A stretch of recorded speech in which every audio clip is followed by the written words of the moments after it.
नमस्कार, सिनेमा संवाद में आपका स्वागत है। मेरा नाम है अमिताभ। सत्य हिंदी पर सिनेमा से जुड़ी अपनी साप्ताहिक पेशकश में हम हर हफ्ते बात करते हैं फिल्मों से जुड़े तमाम पहलुओं के बारे में, क्योंकि हमारा मानना है कि सिनेमा सिर्फ मनोरंजन की चीज नहीं है। सिनेमा समाज से संवाद का सबसे सीधा और सबसे सशक्त माध्यम है और समाज की सोच को गहराई तक प्रभावित करने की क्षमता रखता है। इसलिए सिनेमा पर सिलसिलेवार गंभीरता से बातचीत की जरूरत है। इसी कड़ी में आज हम बात करने वाले हैं एक बहुत ही अहम मसले की, जो हमारे मौजूदा सामाजिक राजनीतिक माहौल का एक बहुत बड़ा कह सकते हैं हिस्सा है, या उसका असर दिख रहा है हमारे मौजूदा राजनीतिक सामाजिक माहौल पर। और सिनेमा भी उसके असर से अछूता नहीं है। ये मसला है सांप्रदायिकता का। हमारा आज का जो चर्चा का विषय है वो यही है कि सांप्रदायिकता से किस तरह से अ, सिनेमा जो है उसको प्रकट करता है, किस तरह से सांप्रदायिकता के बारे में सोचता है, किस तरह से अपनी कथाओं को वो सांप्रदायिकता के मसले पर अपनी कथाओं को किस तरह से प्रस्तुतिकरण करता है और उसका क्या निहितार्थ है, क्या उसका असर है, इसी पर आज हम बात करने वाले हैं। हमारे साथ एक बहुत विशिष्ट पैनल मौजूद है। हमारे साथ हिंदी सिनेमा के बहुत जाने-माने, बहुत वरिष्ठ पटकथाकार कमलेश पांडे जी मौजूद हैं। हमारे साथ हैं हिंदी सिनेमा के बहुत गंभीर अध्येता, वर्षों से, दशकों से सिनेमा का अध्ययन कर रहे हैं और लगातार कई किताबें लिख चुके प्रोफेसर जबरी उमर पारख। हमारे साथ प्रकाश हिंदुस्तानी जी हैं, जो वरिष्ठ पत्रकार हैं, टिप्पणीकार हैं। और हमारे साथ अजय ब्रह्मात्मज जी हैं, जो हिंदी सिनेमा के बहुत जाने-माने क्रिटिक हैं, वर्षों से सिनेमा समीक्षा कर रहे हैं और कई किताबें भी लिख चुके हैं। आप सबका बहुत-बहुत स्वागत है। कमलेश जी, आज के विषय की शुरुआत मैं आपसे करना चाहता हूँ कि ये जो मसला है, सांप्रदायिकता जिसको हम कहते हैं, यानी सांप्रदायिकता हो सकता है उसका अर्थ अलग-अलग व्यक्तियों के लिए अलग-अलग हो, लेकिन अगर हम इसको देखें कि 2 समुदायों के बीच के आपसी संबंधों को किस तरह से दिखाता है सिनेमा, उसमें तनाव है, प्रेम है, सौहार्द है, या वो सिनेमा जो है जिस तरह का जो राजनीतिक सामाजिक माहौल प्रस्तुत किया जाता है राजनीतिक दलों द्वारा कई बार, उससे किस तरह से इन्फ्लुएंस होता है, इसके बारे में आप क्या कहना चाहेंगे? कमलेश जी, आप अपने आप को अनम्यूट कर लीजिए प्लीज़। मैं अनम्यूट ही हूँ यार। जी, जी, नहीं, माय नहीं, माय आप जी, आप बोलिए। हाँ, सबसे जो बड़ा दुर्भाग्य हुआ है इस मुल्क में कि हमने सांप्रदायिकता को धर्म से जोड़ दिया है। मगर असली बात यह है कि धर्म का कोई लेना देना नहीं सांप्रदायिकता से। गलती ये हुई है, या जो भी आप कह लें, कि जो शब्द पश्चिम ने दिए हैं, हमारी जो गुलामों की मानसिकता है हमारी, हमने पश्चिम के दिए हुए अर्थ स्वीकार कर लिए हैं और अपने आप को भी उसी सांचे में ढाल कर देखने की कोशिश करते हैं, चाहे वो सांप्रदायिकता हो या सेकुलरिज्म हो, या और जो जो जो शब्द आए हैं पश्चिम से, जो हमारे संस्कारों में नहीं थे शायद। अब धर्म जो है, जैसे जिसको लाओ से कहता है द ताओ, या गौतम बुद्ध कहते हैं धम्म, या शंकर कहते हैं सनातन। धर्म वो है, उसका सांप्रदायिकता से कोई लेना देना नहीं है। और आजकल क्या हुआ है, या बरसों से सांप्रदायिकता को, जो एक विचारों की भिन्नता जो है, मतभेद जो हैं, अलग अलग ढंग से जो लोगों की पूजा पद्धतियां हैं, उसको हिंदू मुस्लिम के चश्मे से देखने की कोशिश की गई है। और हमारी फिल्मों में जो एक आदर्शवाद आया सन 50 के दशक में, जो एक आदर्शवादी और एक सैक्रिफाइसिंग, तो वो एक फार्मूला बन गया कि हाँ भाई, एक मुस्लिम किरदार होगा कहानी में जो बहुत अच्छा होगा और हीरो की हेल्प करेगा। एक ब्राह्मण पुजारी होगा जो जो थोड़ा बदमाश होगा। एक ठाकुर होगा जो जो शोषक होगा। एक किसान होगा जिसका शोषण होगा, या आम जनता होगी उसका शोषण करेगा। हमारी फिल्मों ने एक ढांचा तय कर दिया। मुझे पता नहीं ये क्यों हुआ, मगर शायद इसलिए ताकि लोगों को मुद्दे समझने में आसानी हो। इसीलिए जो एक्टर भी थे टाइपकास्ट होते थे, कि अगर मिस्टर प्राण किसी फिल्म में हम जानते हैं तो यही बदमाशी का काम करेगा। प्राण हो या जीवन हो या केन सिंह हो, वो हिस्सा था, वो एजुकेशन का हिस्सा था, कि जैसे स्क्रीन पर आता था प्राण या केन सिंह या जीवन, अब तो कुछ होगा, ये आदमी आके कुछ कुछ तो गड़बड़ करेगा। कुछ भी अनएक्सपेक्टेड नहीं था। ऐसी एक एक आवाम जो है, जो उतनी एजुकेटेड नहीं थी, और वो जो हमारी जो कथाएं हैं उन पे बड़ी हुई थी, चाहे वो रामायण हो या महाभारत हो, जहाँ हम कुछ गिने चुने किरदारों को उसी रूप में देखने के आदी हो गए थे।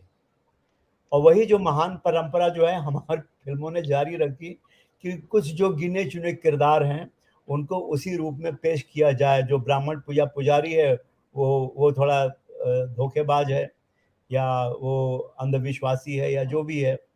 कोई मुसलमान है तो बहुत अच्छा आदमी है, बहुत हेल्पफुल है, सेक्रीफाइसिंग है, और वगैरह वगैरह वगैरह। तो पहली बात ये कि जहाँ तक हमारे सिनेमा का सवाल है, सिनेमा की अपनी कोई सोच नहीं है, ना कोई सरोकार है। सिनेमा अपने आसपास देखता है कि समाज में या मीडिया में क्या वर्तमान में जो रुझान है, जो रुझान जैसे आजकल जो एक राष्ट्रवादी जो रुझान है, आज आप देख सकते हैं कि उसका एक रिफ्लेक्शन आपको फ़िल्मों में मिल रहा है देखने को। वो सही है या वो सही नहीं है, ये अलग मुद्दा है। वो एक अलग विषय हो सकता है, मगर है। राष्ट्रवाद पहले इस हालत में नहीं था। पहले की फ़िल्मों में राष्ट्रवाद, ऐसा नहीं कि देशभक्ति की फ़िल्में बनती नहीं थी, बनती थी। पर राष्ट्रवाद की इतनी अहमियत नहीं थी जितनी आज हो गई है। इसी तरह जो हिंदू मुस्लिम एंगल है, आज जो उसकी स्थिति है, जो आज सांप्रदायिकता का जो एक एक वो स्थान आ गया है हमारी समाज में, हमारी फिल्मों में भी कहीं न कहीं वो रिफ्लेक्ट होने लगा है। तो फ़िल्में जो भी है उन फ़िल्मों में सब उधार का होता है। फ़िल्मों की अपनी कोई सोच सरोकार से सब नहीं होता। फ़िल्में उधार लेती हैं, कभी समाज से, कभी अपने समय से, कभी साहित्य से, कभी कहीं से। और मुद्दा ये होता है कि अधिक से अधिक लोगों तक वो बात पहुँचे। तो एक अच्छी बात सिर्फ़ ये है, जो मैं मानता हूँ कि हमारे सिनेमा ने किया है, कि कभी भी सांप्रदायिकता का समर्थन नहीं किया। हमेशा एकता का समर्थन किया। और आज भी वही हाल है, आज भी वही वही कर रही है। बल्कि आप हमारी फ़िल्मों के जो नाम देखें, जो एंड में नाम आते हैं, ऐसा कोई नहीं है, चाहे हिंदू, मुस्लिम, सिख हो, ईसाई हो, कोई भी जाति हो, कोई भी संप्रदाय से हो, उनके नाम होते हैं, सब मिलके फ़िल्में बनाते हैं। तो हमारी फ़िल्मों ने एक एक अपने आप को सांप्रदायिक से तो दूर रखने की बड़ी कोशिश की है, क्योंकि समाज को वो संदेश जाना चाहिए। पहले की फ़िल्में भी, शांताराम की फ़िल्में आप देख लें, पहले की फ़िल्में जो बनी हैं, ब उनकी वो जो हिंदू मुस्लिम में पहली फ़िल्म बनी थी, हिंदी पड़ोसी, शायद नाम था उसका, पड़ोसी। हुँ। अभी जी, वो फ़िल्म पड़ोसी नाम था। बिल्कुल सही। अभी भी वो फ़िल्म इतनी शानदार लगती है। उसके अलावा भी फ़िल्में बनती रहीं सांप्रदायिकता के खिलाफ। सांप्रदायिकता हिस्सा थी कहानी की, मगर उसका समर्थन नहीं था कभी भी, और ना आज है समर्थन। तो इस मामले में मैं चाहूँगा कि हाँ, ये मेरी इंडस्ट्री है, इसका थोड़ा गौरव तो होना चाहिए कि हमारी इंडस्ट्री ने हमेशा अच्छे मूल्यों को समर्थन दिया है। जो जो जो सार्थक मूल्य हैं, उन्हीं को अपना समर्थन दिया है। और इसके साथ-साथ जो सच्चाई है, उसको भी दिखाने की कोशिश की है। कभी-कभी सच्चाई बड़ी कड़वी होती है, उसको भी दिखाने की है कोशिश। तो मैं मानता हूँ कि इसमें कुछ अच्छा काम किया हमारे सिनेमा ने, जहाँ तक आम जनता का सवाल है। जी, बहुत शुक्रिया कमलेश जी अपनी इस शुरुआती टिप्पणी के लिए। पाठक साहब मैं आपके पास आता हूँ, जो कमलेश जी ने बड़ी दिलचस्प बात कही कि सिनेमा का अपना कोई सोच नहीं है, सिनेमा की अपनी कोई सोच नहीं होती और उसका कोई सरोकार भी नहीं है।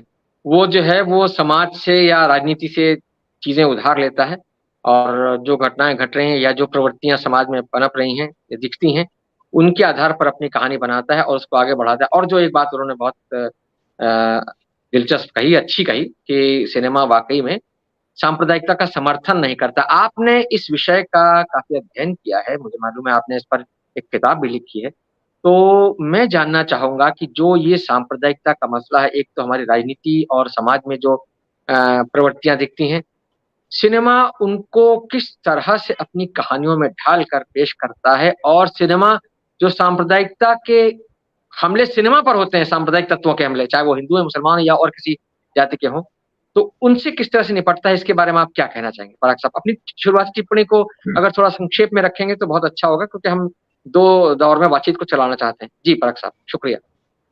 हाँ, धन्यवाद। सभी को नमस्कार।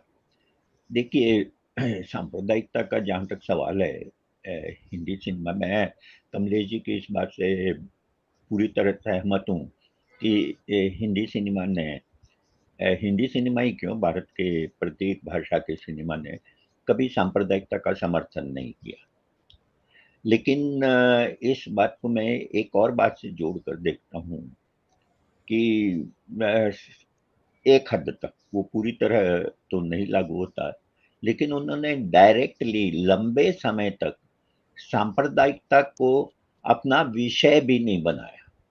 उन्होंने हिंदू मुस्लिम एकता को तो बनाया, जैसा कि कमलेश जी ने कहा कि प्रत्येक फिल्म में आप देखेंगे, अगर वो हिंदू परिवार हिंदू समाज के बारे में है तो उसमें कोई न कोई मुस्लिम कैरेक्टर जरूर होगा, मुस्लिम नहीं होगा तो ईसाई होगा। जैसे नाडी फिल्म ऋषिकेश मुखर्जी की, तो उसमें एक ईसाई कैरेक्टर है, या बूट पालिश है तो उसमें एक ईसाई कैरेक्टर है।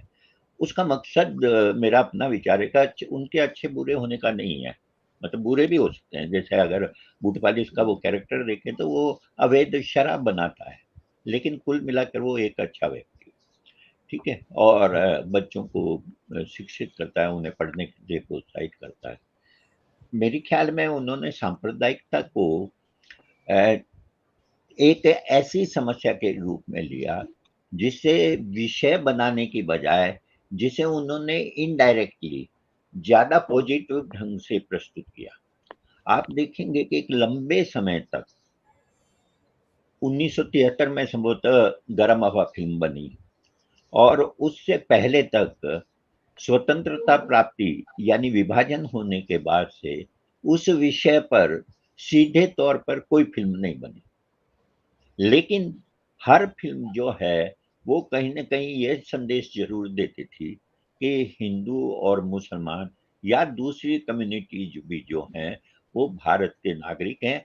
और इस रूप में मैं जिस चीज़ को रेखांकित करना चाहता हूँ, वो यह है कि हिंदुस्तान की फ़िल्में ख़ास तौर पर आज़ादी के बाद और कुछ हद तक बल्कि आज़ादी के पहले भी, लेकिन आज़ादी के बाद को मैं ज़्यादा बेहतर ढंग से डिफ़ाइन कर सकता हूँ कि वो संविधान के दिए हुए मूल्यों का अनुकरण करते हुए फ़िल्म बनाते हैं। वो कोई बहुत क्रांतिकारी फ़िल्में नहीं बना रहे थे, वो कोई रेडिकल फ़िल्में नहीं बना रहे थे, लेकिन संविधान के जो मूल्य थे, उसको कहीं न कहीं उन्होंने अपनाया और अपनी फ़िल्मों की कहानियाँ मोटे तौर पर उस संवैधानिक संवैधानिक मूल्यों का अनुकरण करते हुए बनाया। और इस रूप में हम चाहे उसे पश्चिम की देन माने, सेक्युलरिज़्म को या राष्ट्रवाद को, लेकिन चूँकि हम एक आधुनिक दुनिया में हैं और आधुनिक दुनिया में ज़ाहिर है कि उसी आधुनिक पारिभाषिक शब्दावली का हम उपयोग करेंगे। तो इसलिए यह स्पष्ट है कि जो संवैधानिक मूल्य थे, स्वतंत्रता का, समानता का, भाईचारे का, सांप्रदायिक एकता का, धार्मिक सद्भाव का, ये सब डायरेक्टली या और इनडायरेक्टली एक लंबे समय तक हमारे सिनेमा के ऐसे आदर्श रहे जिसके इर्द-गिर्द कहानियाँ बनती रही। बजाय नेगेटिव रूप में बनाने के उन्होंने उसे पॉजिटिव रूप में बनाया। लेकिन 1990 के आसपास, खास तौर पर बाबरी मस्जिद का कांड होने के बाद एक तरह से स्थितियों में बदलाव हुआ, और इसका असर हिंदी पर भी, हिंदी सिनेमा, हिंदुस्तानी सिनेमा पर भी पड़ा। काफ़ी हद तक उन्होंने इसका मुकाबला अपनी उसी पुरानी परंपरा के अनुसार किया है, यानी कि सेक्युलरिज़्म को या सांप्रदायिक सद्भाव को का अनुकरण करते हुए। लेकिन बीच-बीच में कुछ फ़िल्में ऐसी भी आई जिसमें कहना चाहिए कि सांप्रदायिकता, अ, या कहना चाहिए कि कुछ हद तक एक धार्मिक या रूढ़िवाद या सांप्रदायिकता का असर दिखाई देता था, बहुत डायरेक्टली नहीं था। जैसे इस फ़िल्म को लें हम, गदर एक प्रेम कथा। अब गदर एक प्रेम कथा में कहीं न कहीं एक तरह का सांप्रदायिक राष्ट्रवाद का असर था, लेकिन उसको संतुलित करने की कोशिश की गई। जैसे कि उसमें एक दृश्य है जिसमें कि वो ताजमहल की का छोटा-सा वो लेकर दौड़ते हैं। तो कहने का मेरा मतलब यह है कि अब भी कुछ अपवादों को छोड़कर, जैसे कि हम केरल स्टोरी या कश्मीर फाइल्स जैसी फ़िल्मों को देखें जो बहुत ही अतिवादी है, और वो वास्तव में सांप्रदायिक से ज़्यादा वो एक तरह से कहना चाहिए कि फ़ासिस्ट मानसिकता से बनी हुई फ़िल्म है। उनको छोड़ दें तो अब भी जो फ़िल्में बन रही है, वो कहीं न कहीं सांप्रदायिक सद्भाव और भाईचारे को आदर्श बनाकर पेश हो रही है, और ये एक बहुत बड़ी शक्ति है। और मैं समझता हूँ कि सारे दबावों के बावजूद थोड़े बहुत हल्के-फुल्के समझौते भले ही कर लें, लेकिन ये जो परंपरा हिंदी सिनेमा ने बना रखी है, उस परंपरा को ये बरकरार रखे हुए है, और ये बहुत बड़ी बात है। जी, बहुत अच्छी बात आपने कही कि ये सांप्रदायिक सद्भाव की परंपरा को बरकरार रखे हुए हैं, क्योंकि अंततः अगर सिनेमा समाज की सोच को प्रभावित करता है, जैसा कि हम मानते हैं, तो अगर सांप्रदायिक सद्भाव की भावना को सिनेमा लगातार प्रचारित करता है, तो कहीं न कहीं सिनेमा लोगों को एक ये संदेश भी देता है अपनी कहानियों के ज़रिए, चाहे वो मनोरंजक फ़ॉर्मेट में हो, मसाला सिनेमा के दायरे में हो, या वो गंभीर कलात्मक सिनेमा का एक खाका हो। लेकिन सिनेमा ये एक अपनी कहानियों को अंततः एक सामाजिक सद्भाव, सांप्रदायिक सद्भाव के लिए पेश करता है। प्रकाश जी, आपके पास आता हूँ। आपसे मैं ये जानना चाहूँगा, जब जो बात पारख साहब ने कही और उनसे पहले कमलेश जी ने जो बात कही, आप उसमें पहली बात तो ये आप उसमें क्या जोड़ना चाहेंगे? और आप क्या आपको लगता है कि ये जो हम बात कर रहे हैं कि सांप्रदायिकता से किस तरह से सांप्रदायिक सोच को किस तरह से दिखाता है सिनेमा, या सांप्रदायिकता के बारे में क्या सोचता है सिनेमा? तो वो आपको क्या लगता है, जो आज़ादी के बाद का कालखंड था, यानी कि 70-80 के दशक का, उसमें कुछ और था, और आज जब हम बात कर रहे हैं सन 2000 से लेकर 2023 जहाँ आज हम बैठे हैं, तो उसमें कुछ और चीज़ें, कुछ तब्दीलियाँ आई हैं? क्या कहना चाहेंगे आप? अमिताभ जी, नमस्कार और धन्यवाद सभी मित्रों को। कमलेश पांडे जी ने और पारख साहब ने जो बातें कह दी वो अपने आप में पत्थर की लकीर है, मुझे लगता है। कुछ बातें मैं उसमें और जोड़ देना चाहता हूँ। एक तो ये कि फिल्में जब से बनना शुरू हुई भारत में, फिल्म ऐसा क्षेत्र है जहां बिल्कुल भी सांप्रदायिक भेदभाव नहीं था। आप देखिए, आलम आरा बनी थी जिसमें बहुत सारे गाने थे, उसमें कितने कलाकार थे, कितने धर्मों के कलाकार थे, कह नहीं सकते, सभी धर्मों के कलाकार थे। फिर एक दौर आया, अगर आप देखें तो धार्मिक फिल्में बनने लगी, धार्मिक और पौराणिक कहानियों पे, संपूर्ण रामायण, जय संतोषी माँ, महाबली हनुमान, चार धाम, शिव महिमा, जय वैष्णो देवी, इस तरह की धार्मिक फिल्में बनने लगी, क्योंकि धार्मिक फिल्मों का अपना बाजार था। देश में शिक्षा का स्तर काफी कम था। आजादी के वक्त 10-12% लोग ही शिक्षित हुआ करते थे, और धर्म में लोग बहुत ज्यादा अपनी शक्ति गंवाते थे। लेकिन याद करिए, जब वी शांताराम ने पड़ोसी बनाई, वो 1946 में बनी थी, पारख साहब इसकी तस्दीक कर सकते हैं। वो फिल्म बनी थी एक गांव की कहानी के दो दोस्तों के बारे में, जिसमें मिर्जा का रोल गजानन जागीरदार ने किया था और पंडित का रोल मजहर खान ने किया था, पुराने मजहर खान। तो दो कलाकार थे, दो भूमिकाएं थी, और विपरीत धर्म के लोगों ने वो किया था। गांव की कहानी थी और लोगों ने उसे बहुत पसंद किया। गांव में बांध बनाने के लिए कुछ लोग आते हैं, नदी को पे कब्जा करने के लिए लोग लड़ाई लड़ते हैं, और उस पूरी कहानी में देखिए, अंत में दोनों मित्रों की शहादत होती है, और एक संदेश उस फिल्म ने दिया था, वो नहीं भूल सकते। पीएल संतोषी की फिल्म याद कीजिए, 1959 में धूल का फूल आई थी, यश चोपड़ा की, कमर्शियल डायरेक्टर प्रोड्यूसर थे, लेकिन फिल्म के गाने भी बहुत चले, तू हिंदू बनेगा ना मुसलमान बनेगा। और अब अभी आज के हाल में देखिए, मैं 2014 तक की बात करूंगा, 2014 के पहले का दौर जो था फिल्मों का, धार्मिक फिल्में बनती थी, सब कुछ था। लेकिन अब आप देखिए 2014 के पहले, बजरंगी भाईजान, बजरंग के नाम को लेकर बड़ी नेतागिरी होती है, बड़ी बातें होती है, लेकिन बजरंगी भाईजान का रोल किया था सलमान खान ने, और सलमान खान बहुत पॉपुलर हुए, फिल्म सुपर डुपर हिट हुई।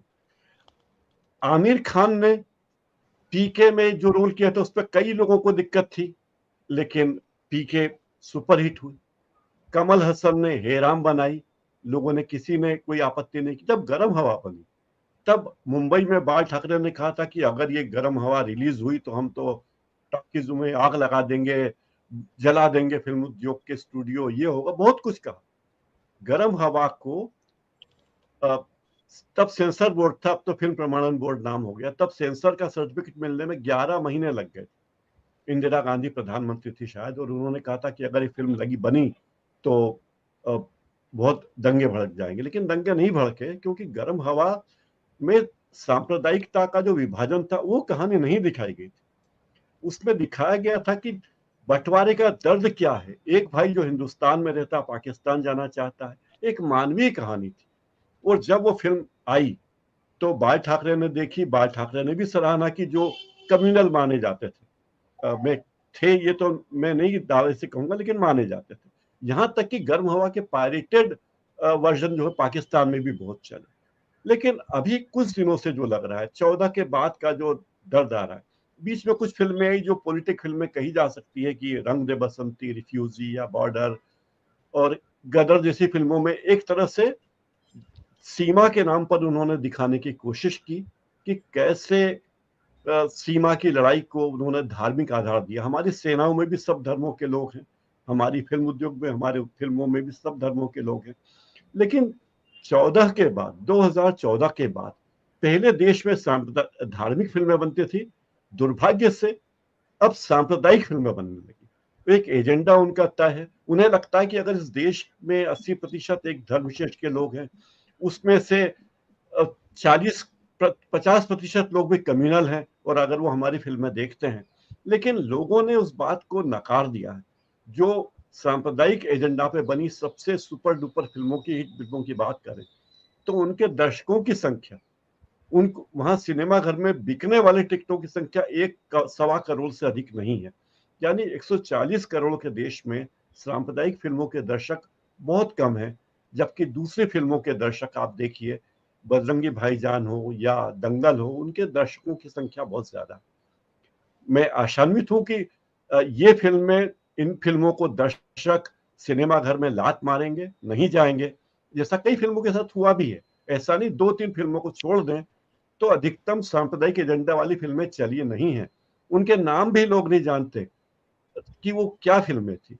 तो अब जिन लोगों ने सांप्रदायिक फिल्में बनाई, वो कोई सांप्रदायिक खुद भी होंगे ये नहीं मान सकता मैं। उन्होंने अपने धंधे के लिए, अपने बिजनेस के लिए, मार्केट के लिए फिल्में बनाई है। पहले इतनी अनैतिकता कि अपनी फिल्म चलाने के लिए आप देश में सांप्रदायिकता की आग जलने दो, ऐसे निकृष्ट विचार, निर्घृण विचार लोगों के मन में नहीं होते थे, फिल्म दुनिया के कुछ लोगों में। लेकिन कुछ लोगों ने जो गंदगी फैला दी है, मुझे लगता है दर्शक इस बात को समझ जाएंगे और न केवल सिनेमा घर में उसका सबूत देंगे, बल्कि पोलिंग बूथ में भी जवाब देंगे। अमिताभ जी, फिलहाल इतना ही कहना मुझे।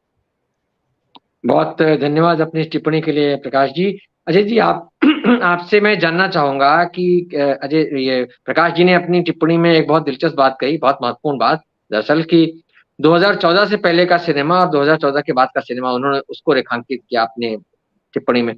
आपसे मैं जानना चाहूंगा कि ये जो एक डिवीजन दिख रहा है कि पहले एक खास तरह का सिनेमा, पहले जो सिनेमा था उसमें सांप्रदायिक सद्भाव या सौहार्द की बात थी, जिसको कमलेश जी ने और पारख साहब ने बहुत विस्तार से रेखांकित किया। लेकिन आज जो बन रहा है सिनेमा, क्या उसमें भी वही तत्व दिख रहे हैं, या उसमें वो चीजें हैं जो जिसके बारे में प्रकाश जी ने जिस तरफ इशारा किया? आप क्या कहना चाहेंगे इस बारे में? जी, आज तो सभी ने इतनी अच्छी और गंभीर बातें की हैं और सटीक बातें की हैं कि किसी से भी विरोध में या विवाद में नहीं जाया जा सकता। प्रकाश जी ने बात जहाँ खत्म की, मैं उसको थोड़ा और पीछे ले जाना चाहूँगा। एक परिप्रेक्ष्य जो मैं देख पा रहा हूँ, वो ये है कि विभाजन के तुरंत बाद, मतलब देश जब आज़ाद हुआ, तब कहीं न कहीं पूरे समाज में ये भावना थी कि चूँकि एक मुस्लिम स्टेट बना था, कह के बना था, 2 स्टेट की जो थ्योरी थी, उस समय जो मुसलमान भारत में रह गए थे और जिन्होंने स्वयं चुना था कि मुझे भारत में रहना है, हमें भारत में रहना है, उस समय ऐसी फिल्मों की दरकार थी, समरसता की दरकार थी, मुसलमानों को एकोमोडेट करने की दरकार थी, जो हिंदी सिनेमा बड़ी खूबसूरती के साथ कर रहा था। मैं एक बात स्पष्ट कर दूं कि हिंदी सिनेमा एक सेकुलर इमेज लेकर जरूर चलता है, लेकिन यह अंदर से सवर्ण हिंदू सोच का सिनेमा रहा है मोटे तौर पर, और वो शुरू से दिखता रहा है। आज़ादी के तुरंत बाद से लेकर आज़ादी के पहले के भी सिनेमा में हम इस चीज को आंक सकते हैं, देख सकते हैं। वरना यूं ही यूसुफ खान को दिलीप कुमार नहीं होना पड़ता, या बहुत ही मोटे तौर पर मैं कहूँ, बहुत स्थूल तरीके से मैं पूछूं आपसे कि कितनी हिंदी फिल्मों के नायक का नाम एक मुस्लिम नाम है। हर जगह, चाहे वो मुस्लिम किरदार भी, मुस्लिम एक्टर भी प्ले कर रहा हो, उसका नाम हिंदू होता है। ये कहीं ना, ये असल में जो हमारा दर्शक वर्ग है, जो बहुसंख्यक हिंदू समाज है, उसको कैटर करने के हिसाब से चीजें चल रही थी। कोई भी व्यापारी अगर किसी शहर में रेस्टोरेंट खोल रहा है और उसको पता चले कि यहाँ शाकाहारी ज्यादा हैं, तो भले ही वह खुद मांसाहारी हो, लेकिन अपने व्यंजन शाकाहारी परोसेगा। सिंपल सा नियम है। मैं सांप्रदायिकता, और जिसको उदार सांप्रदायिकता कहूंगा हिंदी सिनेमा के संदर्भ में, उदार सांप्रदायिकता हमेशा से रही है, और ये बढ़ी कब से है इसको भी देखा जा सकता है। और अफसोस की बात है कि भारत के अपनी वजहों से नहीं बढ़ी है, अपने अंतर्विरोधों से नहीं बढ़ी है। हमने इसको आयातित किया अमेरिका से। जब ट्विन टावर्स पर हमला हुआ और जब अमेरिकी फिल्में लगातार आती गई जहां पे मुस्लिमों को आतंकवादी घोषित किया गया और ऐसी फिल्में बनी, तो हम अपनी फिल्में भी लगभग उसी ट्रेंड में ले जाते देखे गए। हाँ, पृष्ठभूमि में जरूर बाबरी मस्जिद और आडवाणी जी की रथ यात्रा, बाकी चीजें थी, वहां से ये मिल रही थी। लेकिन तब तक, जब तक 9/11 की घटना नहीं होती है, मुखर रूप से हिंदी सिनेमा में भी सांप्रदायिकता की बातें ऐसे उभर कर स्पष्ट रूप से नहीं आई थी। उसके बाद से, चूंकि हमारा पड़ोसी देश, युद्ध तो हमने चीन से भी लड़ा है, लेकिन चीनी कैरेक्टर कभी हिंदी फिल्मों में खलनायक बनकर उस तरीके से नहीं आता है जितना पाकिस्तानी किरदार आते हैं, क्योंकि पाकिस्तान हमारे देश का ही टुकड़ा था और बगल में एक मुस्लिम देश के तौर पर स्टैब्लिश किया गया था। और जो ये 9/11 की घटना हुई, बाबरी मस्जिद हुआ, इसके बाद इस सोच को बल मिला कि मुसलमान ही सारी समस्याओं के जड़ हैं और इनको निशाना, इनको विलेन, इनको ऐसे पेश करना है, और ये चीजें ज्यादा हुई। आप देखें, my name is Khan, I am not a terrorist, New York, और इस तरीके की तमाम फिल्में आती हैं जहां पे दोनों तरीके से बातें करने की कोशिश की गई। फिर मुंबई की घटना घटती है, मुंबई में जो बम ब्लास्ट हुआ और आतंकवादी हमला हुआ, या फिर संसद में आतंकवादी हमला हुआ, यहाँ सीधे पाकिस्तानी आतंकवादी इन्वॉल्व थे। हिंदी सिनेमा को एक तगड़ा सबूत मिला और अपनी सोच को मजबूती से रखने का एक बल मिला, और उन्होंने इस बात को भुनाया और इस तरीके से पेश किया। और आज हम उसका नतीजा, वो बढ़ते बढ़ते कहाँ पहुंच गया है, प्रकाश जी ने बहुत सही रेखांकित किया। एक विभाजक रेखा तो नहीं खींची जा सकती, लेकिन 2014 के बाद जो राष्ट्रवाद और सांप्रदायिकता जिस रूप में प्रकट हो रही है, सांप्रदायिकता पहले भी, सांप्रदायिक सोच अप्रच्छन्न रूप से थी पहले भी, लेकिन अब उसने घृणा का रूप ले लिया है। अब वो हेट स्टोरी हो गई है, और हेट स्टोरी हो जाने के बाद वो ज्यादा खतरनाक हो गई है। एक सामाजिक तौर पर, एक राजनीतिक तौर पर आप विश्लेषण कर सकते हैं और ऐसे किरदारों को लेकर आ सकते हैं, उन पर फिल्में भी बनाई जा सकती हैं और बनती रही हैं, देश विदेश में बनती रही हैं। लेकिन अब जो फिल्में घोषित रूप से सांप्रदायिक तनाव को लेकर के, सांप्रदायिक विद्वेष को लेकर के एक घृणा के साथ बनाई जा रही हैं, वो ज्यादा खतरनाक हो गई हैं भारतीय समाज के लिए। मैं तो पिछले दिनों अनुभव शेयर कर रहा था कि मेरठ में मैं छात्रों से बात कर रहा था और लगभग 60-70 छात्र थे, और मैंने उनसे पूछा कि आप 2 फिल्मों के नाम बताइए जो हाल फिलहाल में आपको अच्छी लगी हो। और मुझे आश्चर्य तो नहीं हुआ, लेकिन ये तथ्य सोचने पर विवश करता है कि उसमें से 70% छात्रों की एक फिल्म द केरल स्टोरी थी। देश ऐसे ही बदल रहा है, देश ऐसे ही सोच रहा है, देश में ये कहने की एक परिवर्तन आ चुका है और इस तरीके की मानसिकता बढ़ चुकी है।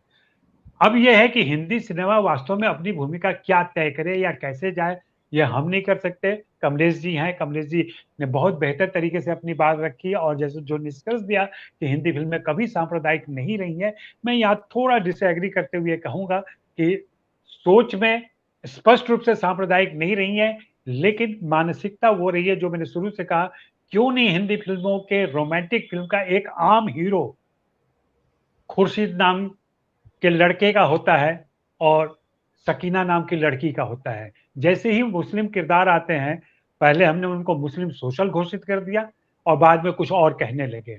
हमेशा उसका नाम अजय, विजय, राहुल, प्रेम इस तरीके के नाम होते हैं। ये किरदारों के नामकरण कैसे किए जाते हैं और क्यों किए जाते हैं, इस पर कमलेश जी ज़्यादा बेहतर तरीके से बता सकते हैं और क्यों ये बातें सोची जाती हैं और की जाती हैं।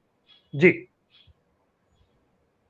बहुत धन्यवाद अजय जी। कमलेश जी, अजय ब्रह्मात्मा जी ने जो बातें कही हैं उसमें जो आपने अपनी शुरुआती टिप्पणी में बात कही थी स्टीरियोटाइप कैरेक्टर्स करने की, जैसे कि आपने कहा कि एक मुसलमान है जो अच्छा ही मुसलमान है और एक पंडित है जो पुजारी है वो कुछ गड़बड़ है और ठाकुर जो है वो जालिम है, जमींदार है। तो क्या वो जो स्टीरियोटाइप्स थे क्या उनको हमने नए स्टीरियोटाइप से रिप्लेस कर दिया, यानी अब जो मुसलमान है वो खलनायक है, आतंकवादी है, वो कहीं ना कहीं विभाजनकारी है, वो कुछ गड़बड़ है, वो जासूस है, वो लव जिहाद करता है, वो अब प्रेम भी अगर हिंदू लड़की से करता है तो उसका उसके साथ में कुछ गड़बड़ करता है, जैसा कि केरल स्टोरी में दिखाया गया, तमाम सारी बातें। तो क्या हम एक स्टीरियोटाइप से दूसरे स्टीरियोटाइप की तरफ आ गए हैं और ये कुल मिलाकर के जो समाज की इस समय की दशा दिशा है और जिस तरह की राजनीति चल रही है, क्या उसका रिफ्लेक्शन है या ये सिनेमा उसमें छौंक लगा रहा है जो माहौल है मौजूदा? पहली बात ये कि ऐसा नहीं कि स्टीरियोटाइप बदल गया है। हुआ ये है कि मीडिया ने जो काम किया है इसमें पिछले 20 सालों में, मान लीजिए इंटरनेट के आने के बाद, कि बहुत से लोगों के जो कंकाल हैं उनकी अलमारियों में बंद, अब वो कंकाल बाहर आने लगे हैं। सच्चाइयाँ जो बड़ी कड़वी हैं और विभत्स भी हैं, और जो पहले एक मीठा मीठा सब जब था, तो हमने सबको शुगर कोटिंग रखा था करके, वो शुगर कोटिंग उतर गई है और समाज के तल पे भी उतर गई है। हम जो ये नफरत देख रहे हैं, जिसको आप कहते हैं घृणा है, ये यूं ही नहीं है। अगर घृणा है तो अचानक तो नहीं हुई होगी। अब वो बातें बाहर आने लगी हैं जो पहले बाहर कोई लाने को तैयार नहीं था। चाहे वो मामला 3 तलाक का हो, चाहे वो हलाला का मामला हो, चाहे वो कन्वर्शन का मामला हो, जबरदस्ती वो करने का। अभी तक जो है, जो जो चीजें छुपे छुपे थी, मीडिया अब उसको सबको सामने लाने लगा है। और जो बहुमत है जिसके खिलाफ ये शिकायत है कि भाई वो उनके मन में घृणा है या उनके मन में जो एक सांप्रदायिक जो एक उनका व्यवहार है, वो सिर्फ इसलिए है कि उनको जो एजुकेशन मिली है मीडिया से कि अरे हम जिसको ये समझते थे कि मेरा दोस्त है, मुसलमान है और हमारा हमेशा मेरी हेल्प करेगा, ये तो आतंकवादी भी है।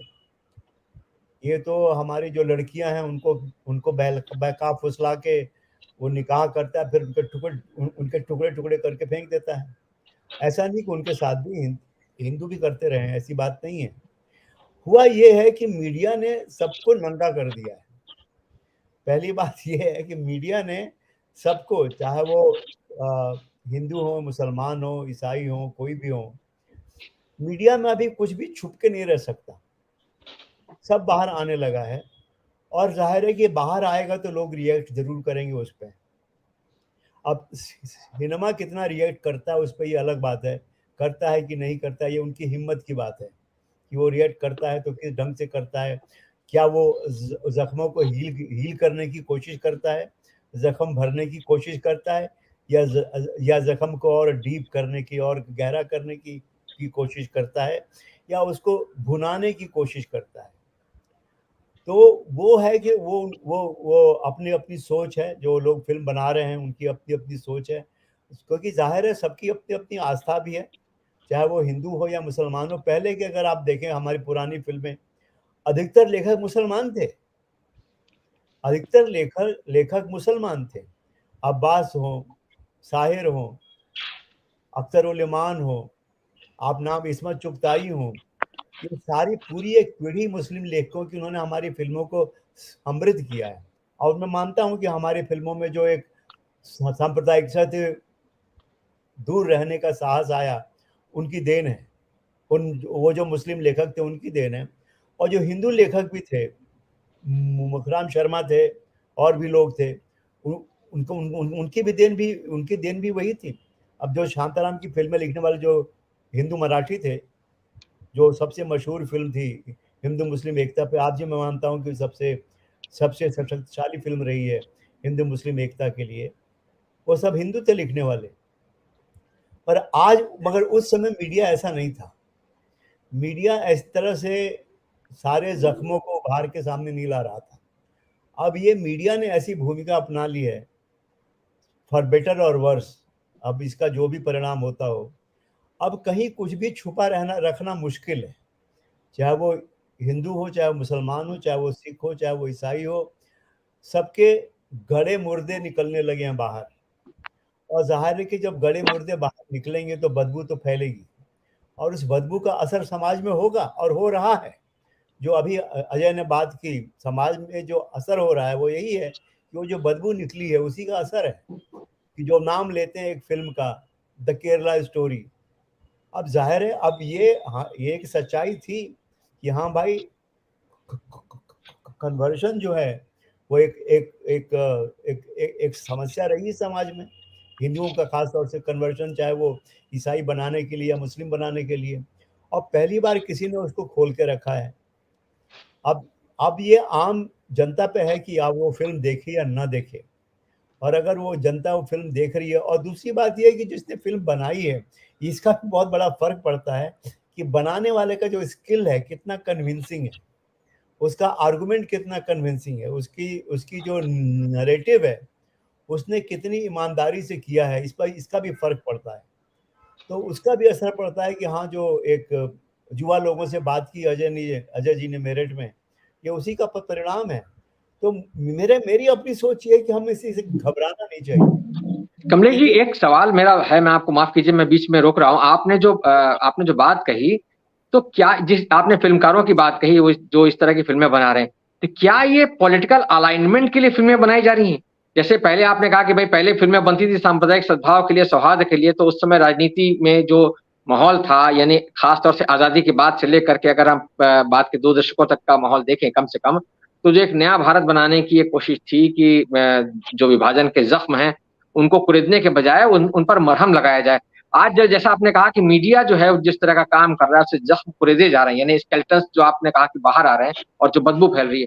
तो क्या ये जो नए फिल्मकार हैं जिनकी फिल्मों के बारे में जैसे अजय जी ने जो ज़िक्र किया, या ये किसी तरह के पॉलिटिकल अलाइनमेंट की कोशिश है, या ये है कि ठीक है, आज की जो सत्ता है, आज की जो सोच है, आज का जो समाज है, उसमें अपनी इस विचार को सिर्फ मुनाफे के लिए इस्तेमाल करते हुए, जैसे केरला स्टोरी है, अब उसने बहुत अच्छा पैसा कमा लिया, तो इस तरह की फिल्मों की एक बाढ़ लगने की भी आशंका है कमलेश जी? ये बातें इसमें सच्चाई है, मगर ये उस व्यक्ति पे डिपेंड करता है।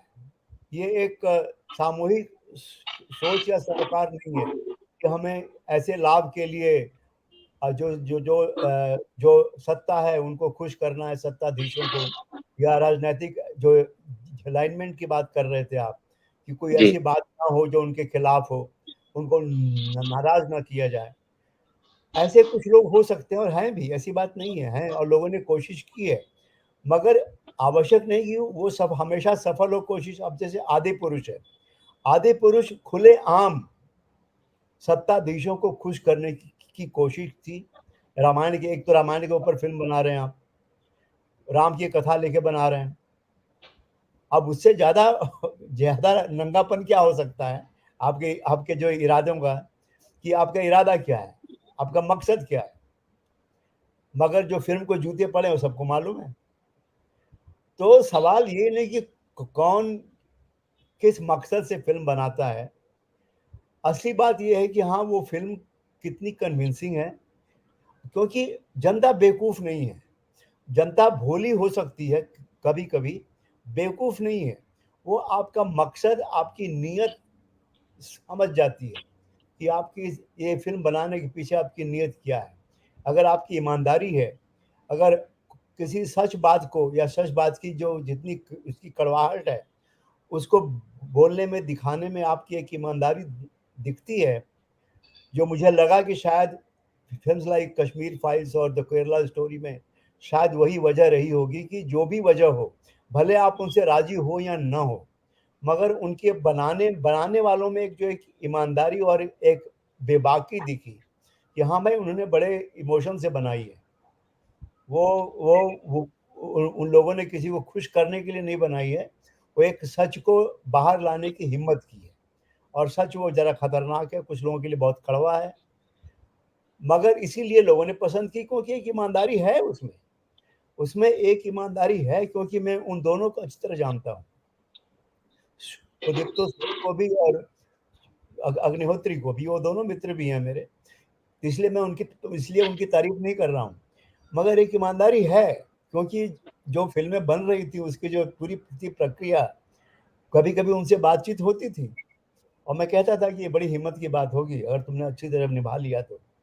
मगर अगर एक फिल्म के लिहाज से देखें तो उनकी राइटिंग देखें, एक्टिंग देखें, तकनीकी सवाल उसका पहलू देखें, वो फिल्में इतनी बुरी नहीं है, फिल्में अच्छी हैं।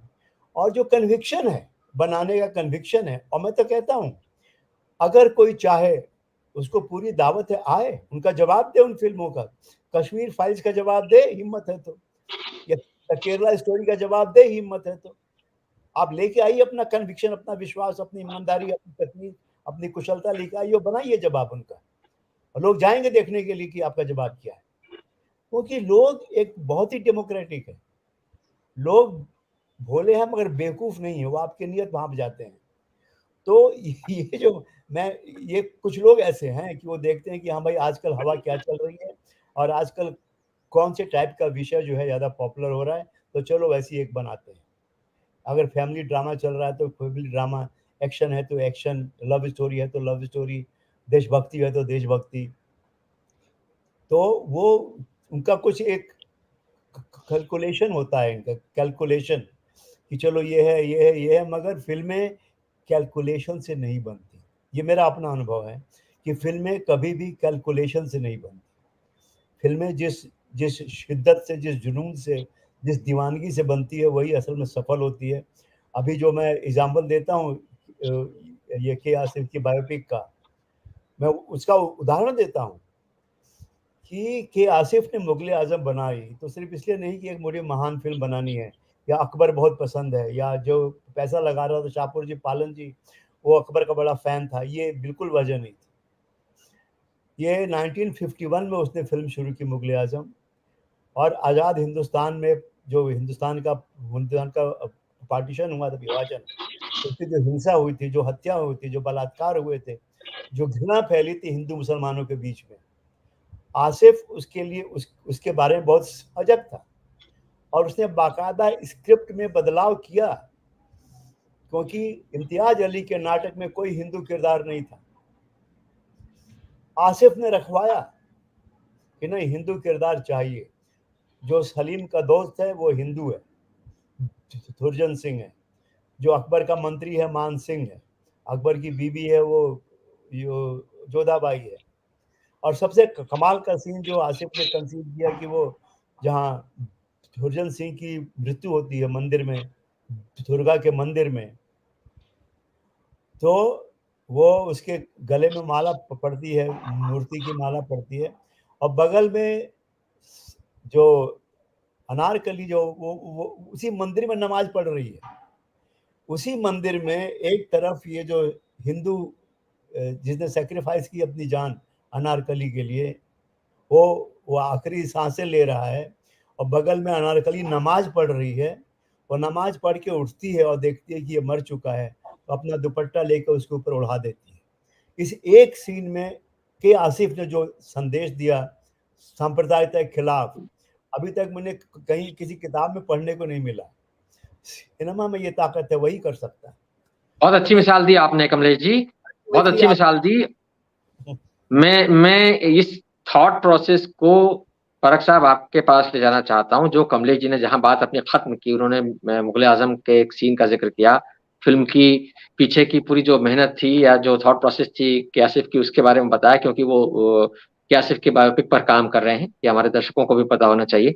तो मैं आपसे परख साहब ये पूछना चाहूंगा, यहाँ जो अभी कमलेश जी ने कुछ फिल्मकारों का भी जिक्र किया और एक तरह के सिनेमा का भी जिक्र किया, हम जब विदेशी फिल्में देखते हैं, जैसे मान लीजिए मैं शिंडलर्स लिस्ट का हवाला देना चाहूंगा।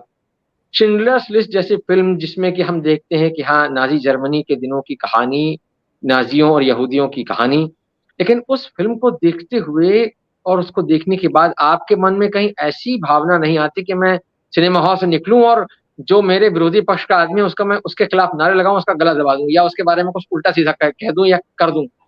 लेकिन हमारा आज का सिनेमा जो बन रहा है, जिस खास तौर से जिस तरह के सिनेमा के बारे में कमलेश जी ने कहा कि वो स्केलेटन्स अब बाहर आ रहे हैं, बदबू फैल रही है, उसमें वो चीज आ रही है कि वो फिल्में देखकर लोग निकलते हैं और फिल्में देख करके निकलने के बाद वो एक समुदाय के प्रति आक्रोश से भरे होते हैं। वो कहीं ना कहीं उस आक्रोश को जो सिनेमा में दिखाया गया, उस आक्रोश को वो अपने घर तक ले जाते हैं और फिर वो अपने आसपास फैले जो जो जिन लोगों के बीच में रह रहे हैं उनको वो उन सिनेमा का, उस फिल्मों का मिसाल देते हैं कि देखो उसमें भी ये दिखाया गया था, सब तुम लोग सब ऐसे ही हो।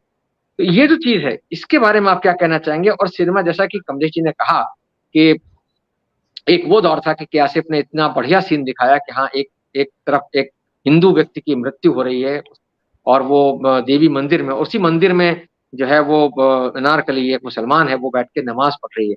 तो ये इतनी इतनी बड़ी इतनी हिम्मत का काम उन्होंने किया। आज के हमारे फिल्मकार जो हैं, क्या उनमें आपको इस तरह की कोई हिम्मत दिखाई देती है परख साहब? मेरे ख्याल हिम्मत तो दिखा सकते हैं, जैसे अगर हम अफवाह और भीड़ या इस तरह की कुछ फिल्में देखें, लेकिन मेरे ख्याल में उतनी आज़ादी नहीं है। आज़ादी दूसरी तरह की फिल्मों के लिए। और कमलेश जी की इस बात से तो मैं बिल्कुल एग्री नहीं करता कि ये जो फिल्में हैं, केरल स्टोरी और कश्मीर फाइल्स, ये हमारे सच्चाई को सामने लाती नहीं। ये सच्चाई को नहीं, ये झूठ को सामने लाती और झूठ को जो है ग्लोरीफाई करती है, और एक ऐसे झूठ को ग्लोरीफाई करती है जो समाज में नफरत फैलाने वाली है। अगर वो सच्चाई बताते कश्मीर के बारे में, तो सच्चाई तो यह है कि जितने हिंदू पंडित मारे गए, उससे कई गुना ज्यादा मुसलमान मारे गए, आतंकवादियों के हाथों भी और भारतीय सेना के हाथों भी। लेकिन उसका तो उल्लेख भी नहीं है, उसका हल्का सा संकेत भी नहीं है। क्यों? इसका मतलब है कि उस फिल्म बनाने वाला का इरादा ही गलत था। इसी तरह से केरल स्टोरी, सुप्रीम कोर्ट में जवाब नहीं दे पाए फिल्मकार कि भाई ये 32,000 की संख्या आप लाए कहां से? उन 32,000 के बारे में बताई तो, कि कहां से आई कि 32,000, ये वो नहीं बता पाए। 32,000 की संख्या बदल के 3 हो गई। 32,000 और 3 के बीच का फर्क जो है ईमानदारी का नहीं होता, ये बेईमानी का होता है। और ये दोनों फिल्मकार हकीकत में बेईमान है, और बेईमान है, मैं साफ तौर पर कहता हूँ, और बेईमान है और जहर फैलाने के लिए। और इस फासिस्ट जो परियोजना चल रही है देश में, उस फासिस्ट परियोजना के वो हथियार बने हुए हैं। मेरा अपना विचार है कि ये जो जहां सिनेमा, हिंदी सिनेमा पहुंच गया है, उसने जो हमारी अपनी परंपरा थी हिंदी सिनेमा की, उस हिंदी सिनेमा की परंपरा पर एक बहुत बड़ा आघात किया है। मैं इस बात से सहमत हूँ प्रकाश जी की भी और अजय की भी, कि पिछले 10-15 सालों में खास तौर पर, और उससे पहले मैंने जैसा कहा कि 90 के आसपास से हम इसे अंतर को देख सकते हैं, एक खास तरह का अंतर। और वह अंतर क्यों है? वो अंतर इसलिए है कि एक ऐसी राजनीति को, एक ऐसी सांप्रदायिक राजनीति को हिंदुस्तान में प्रतिष्ठा मिलने लगी है, जो कि फूट परस्त है, जो लोगों के बीच में भेद डालने वाली है, जो हिंदुस्तान के अंदर भाईचारे का माहौल है, उस भाईचारे के माहौल को खत्म करने में लगी हुई है। हरियाणा जहां मैं रह रहा हूँ, उस हरियाणा के अंदर अभी थोड़े दिनों पहले ऐसी जगह पर दंगा हुआ जहां उसका कोई इतिहास नहीं था। तो कहने का मेरा मतलब ये है कि ये फिल्मकार पर, न केवल फिल्मकार पर, साहित्यकार पर, कलाकार पर, बुद्धिजीवी पर ये एक तरह से कहना चाहिए कि उनकी जिम्मेदारी है कि वे जो कुछ भी रचे, जो कुछ भी बनाए, उस बनाने से देश के अंदर, समाज के अंदर एकता पैदा होती है, भाईचारा पैदा होता है या नफरत पैदा होती है। आपने जो बात कही कि अगर फिल्म देखकर मैं बाहर आऊं और मैं किसी एक समुदाय को अपना शत्रु मानूं और उस पर हमला करूं, तो वो तो होने लगा है। रेलगाड़ी के अंदर जिस चेतन सिंह ने बंदूक लेकर चुनकर अलग अलग डिब्बे में बैठे हुए मुसलमानों को केवल इसलिए कि उनके दाढ़ी थी, यह पहचान कर उनको गोली से उड़ा दिया, ये उसी नफरत का नतीजा। और ये नफरत जो है, अगर उसे फैलाने में मीडिया भी योग दे रहा है, सिनेमा भी योग दे रहा है, तो वो हमारी परंपरा नहीं है।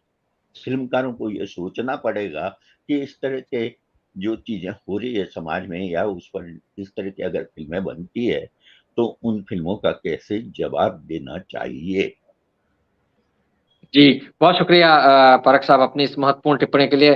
प्रकाश जी, आपसे मैं जानना चाहूंगा, जो जहां पर जबरीमल जी ने बात अपनी खत्म की कि ये फिल्मकार की सामाजिक जिम्मेदारी का सवाल है, तो उसके बारे में आपकी क्या राय है? किस तरह, क्योंकि एक सिनेमा की एक समृद्ध परंपरा रही जिसको कमलेश जी से लेकर के आप सभी लोगों ने स्वीकार किया है, और वाकई में हम सब ने देखा है कि सिनेमा एक सामाजिक संप्रदाय सौहार्द का एक मिसाल पेश करता रहा है। हमने देखे हैं उस तरह के किरदार जो, और उस तरह के गाने, खासतौर से कमलेश जी ने जिक्र किया कि उर्दू में लिखने वाले या मुस्लिम कथाकार या मुस्लिम गायक या मुस्लिम गीतकार शाहिर का वो गाना आज भी बहुत बड़ी मिसाल है, तो हिंदू बनेगा ना मुसलमान बनेगा। लेकिन आज जो हम सिनेमा देख रहे हैं, जिसकी जिसकी बारे में फारक साहब ने भी कहा, अजय जी ने भी कहा और आपने भी कहा, जो जिम्मेदारी का मसला है वो क्या कहीं पीछे चला गया है? अगेन वो राजनीति का असर है क्या?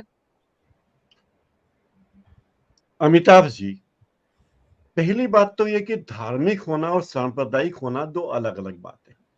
पहले धार्मिक फिल्में बनती थी, अब सांप्रदायिक फिल्में बनने लगी। मैंने ये बात कही थी, मैं फिर दोहराता हूं। दूसरी बात ये, गांधी जी धार्मिक थे, पूरे धर्म में आस्था रखते थे, लेकिन सांप्रदायिक नहीं थे। और आजकल के कई नेता, जो बड़े नेता कहे जाते हैं, वो धार्मिक भी नहीं है, केवल सांप्रदायिक है। कमलेश जी ने जो बात कही वो बिल्कुल सही है कि शुगर कोटिंग उतर गई है, सब बेनकाब हो चुके हैं। उनके इरादे क्या हैं आप देखिए। सेमी इरोटिक हेट स्टोरी बनाने वाला आदमी एकदम अपनी धारा बदल देता है। दे दनादन जैसी फिल्म बनाने वाली, खिलाड़ियों की कहानी, मैदान की कहानी बनाने वाला आदमी एकदम धारा बदल देता है। क्यों भाई, ऐसा क्या हो गया तुम्हारी जिंदगी में कि तुमने एकदम धारा ही बदल दी?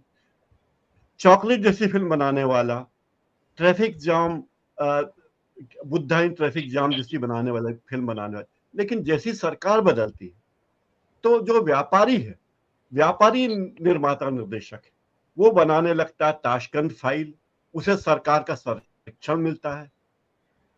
लाल बहादुर शास्त्री की जिंदगी पे बनाने वाली फिल्म को जब डिफेम करने का मौका आता है तो लगता है कि ये तो बढ़िया मौका है, इसे भुना लेना चाहिए।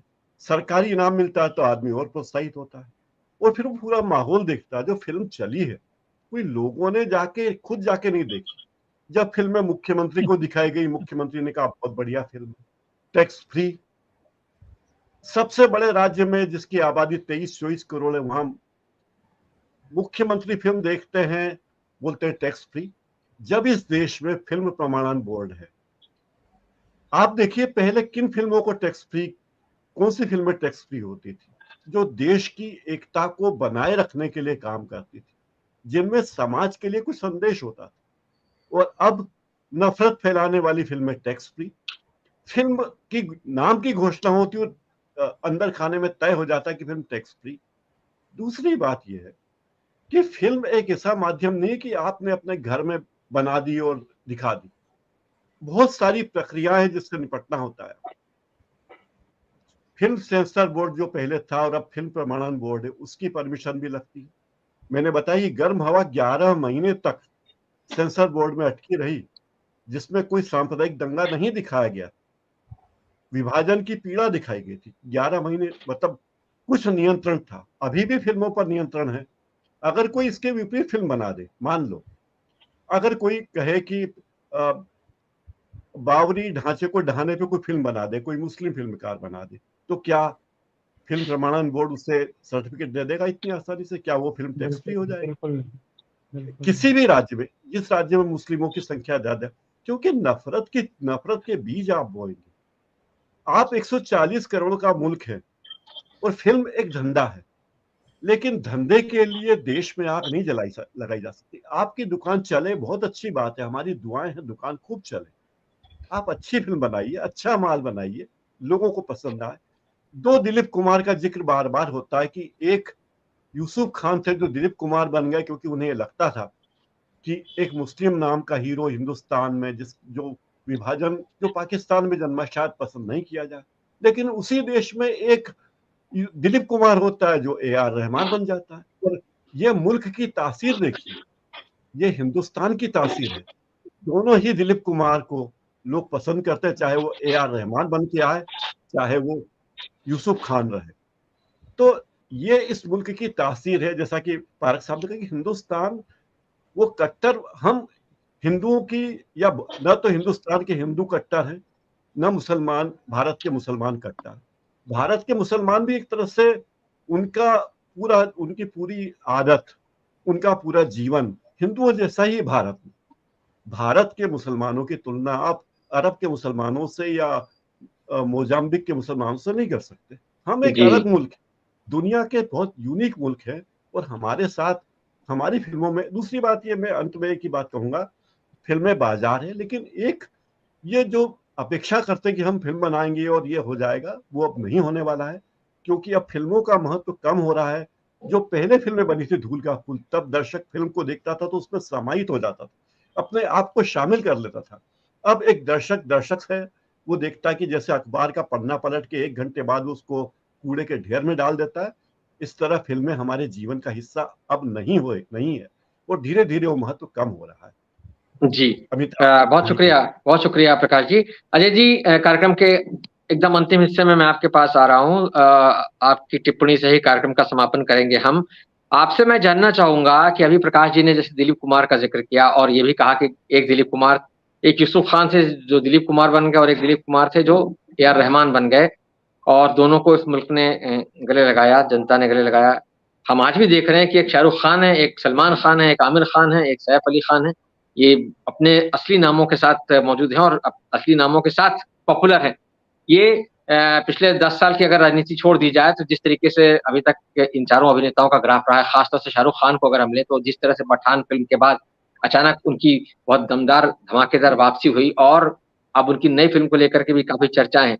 आपसे मैं सिर्फ ये समझना चाहूंगा कि जो बात प्रकाश जी ने कही, एक सेंसर पर दबाव की बात कही, तो क्या सारा मामला अजय जी सिर्फ और सिर्फ राजनीति का है, और क्या राजनीति के आगे समर्पण कर देने की वजह से हमको इस तरह की फिल्में देखने को मिल रही? क्योंकि पहले फिल्मकार ऐसे होते थे कि जो राजनीति करने वालों को भी जो है वो चेतावनी देते थे अपनी फिल्मों के माध्यम से। हम बार-बार, मैं उस गाने का उदाहरण देता हूँ जो शायर ने लिखा था कि जिन्हें नाज़ है इन पर वो कहाँ है, और ये नेहरू युग में लिखा गया था। तो आज इस तरह के चेतावनी देने वाले सरकार को या सरकारी सोच को, मतलब मैं किसी एक सरकार की बात नहीं कर रहा हूँ, लेकिन ये जो राजनीति चल रही है उसको चेतावनी देने वाले फिल्मकार क्यों नहीं आ रहे हैं? संक्षेप में अजय जी। जी, बस 2-3 बातें करनी है। एक तो जो कमलेश जी ने कहा कि निर्देशकों का पॉलिटिकल अलाइनमेंट नहीं है, तो वो खूब बेशक मतलब स्पष्ट रूप से सामने आ गया है उनका पॉलिटिकल अलाइनमेंट।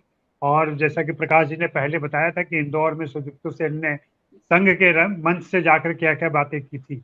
विवेक अग्निहोत्री लगातार भाजपा के फ्रिंज मंचों पर जाते रहे हैं।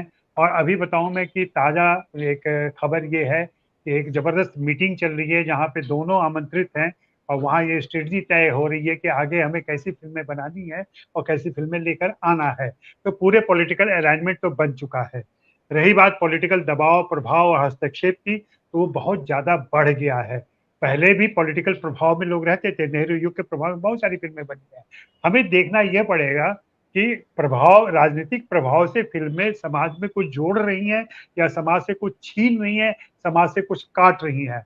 अगर समाज में जोड़ रही हैं, समरसता का निर्माण कर रही हैं, तो वो पॉलिटिकल प्रभाव स्वागत योग्य है। लेकिन वह पॉलिटिकल प्रभाव हमेशा निंदनीय है जो समाज को बांटता है, और अभी हमें यही बंटवारा दिख रहा है।